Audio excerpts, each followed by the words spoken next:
The Clean Air Act of 1970 was an extension bill off of the original Clean Air Act of 1963.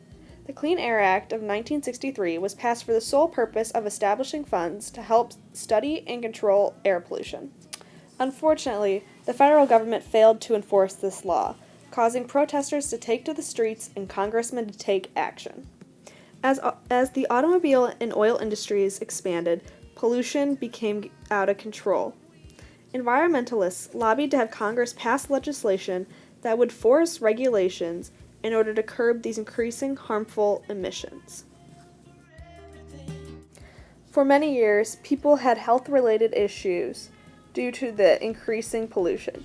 For example, in October of 1950, a thick cloud of air pollution formed above the industrial town of Donora, Pennsylvania, which killed 20 people and made 6,000 more people sick.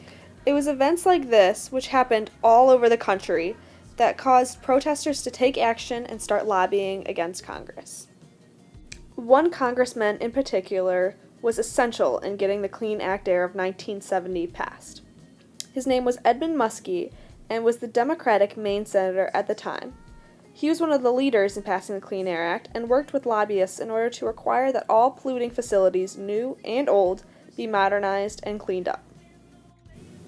When the bill was brought before Congress, it was passed through the Senate without a single nay vote, meaning the bill was passed unanimously through the Senate.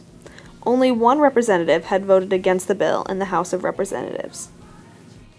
During the signing ceremony, President Richard Nixon said, "As we sign this bill in this room, we can look back and say, in the Roosevelt Room, on the last day of 1970, we signed a historical piece of legislation that put us far down the road towards the goal that Theodore Roosevelt, 70 years ago, spoke so eloquently about, a goal of clean air, clean water, and open spaces for the future generations of America."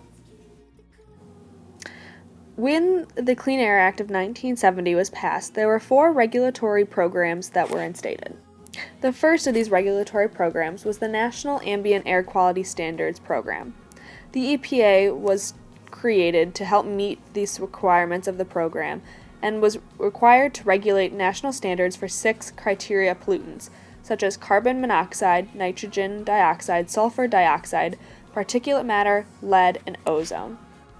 The other 3 programs included the State Implementation Plans, the New Source Performance Standards, and the National Emissions Standards for Hazardous Air Pollutants. This bill found much opposition in the automobile industry. In opposing the 1970 Clean Air Act, the United States automobile industry argued that meeting the Act's standards for automobile emissions was neither economically feasible nor environmentally necessary.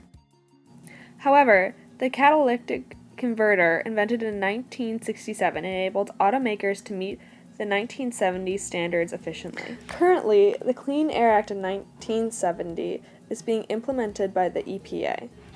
Under the Clean Air Act, the EPA sets limits on certain air pollutants, including setting limits on how much can be in the air anywhere in the United States. This helps to ensure basic health and environmental protection from air pollutants for all America.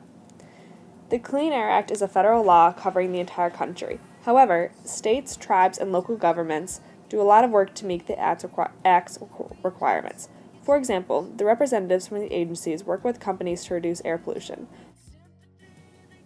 The EPA found that, in 1 year alone, reductions in fine particle pollution and ozone pollution achieved by the Clean Air Act avoided more than 160,000 premature deaths, 130,000 heart attacks, and millions of cases of respiratory issues.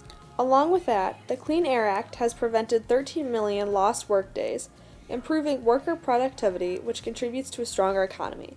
This also keeps kids healthy and in school, avoiding more than 3.2 million lost school days due to respiratory illness by air pollution.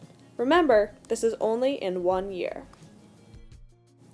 Think about how much good this act could do in 50 years, or 100 years. In terms of economic benefits, since the Clean Air Act was passed, the economy and the clean air have grown hand in hand. The Act has created market opportunities that help to inspire innovation and cleaner technologies, making the United States a leader in these innovations. Although there may have been a lot of opposition from large corporations, especially in the oil and automobile industries, I believe that the long-term economic and health benefits of the Clean Air Act of 1970 will help sustain a brighter and smarter and healthier America. Overall, the Clean Air Act was an innovative and resourceful act that helped create a better world for our present and for our future generations.